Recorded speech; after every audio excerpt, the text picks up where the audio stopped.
আল্লাহ রাসূল সাল্লাল্লাহু আলাইহি সাল্লাম তা শিখিয়েছেন উম্মতকে। মুহাম্মদ সাল্লাল্লাহু আলাইহি ওয়াসাল্লাম is the Superman of the world.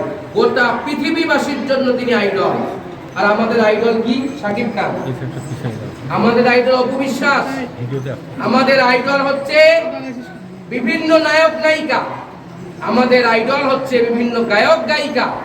আমাদের আইডল হচ্ছে মমতাজের গান। আমাদের আইডল হচ্ছে আয়ুব বাসু।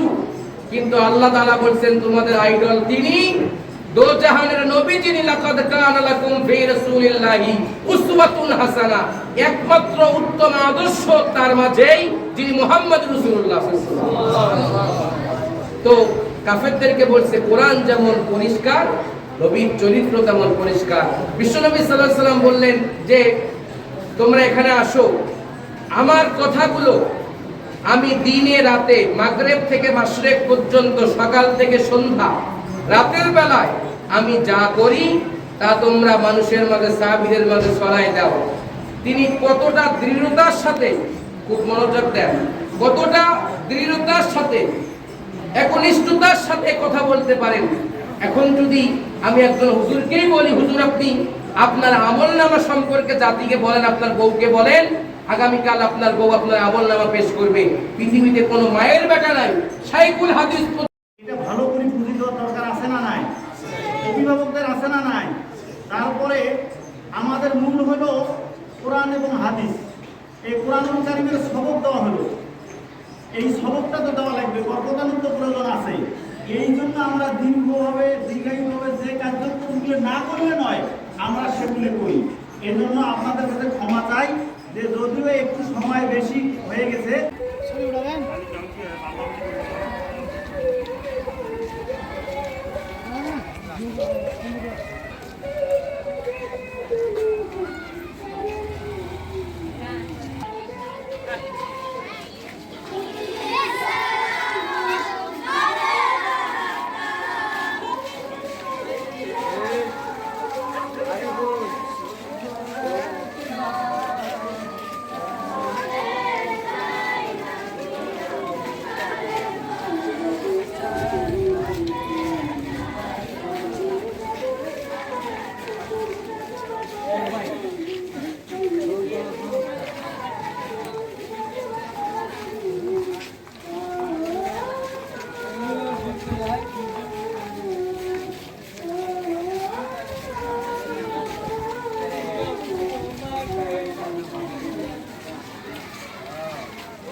আমরা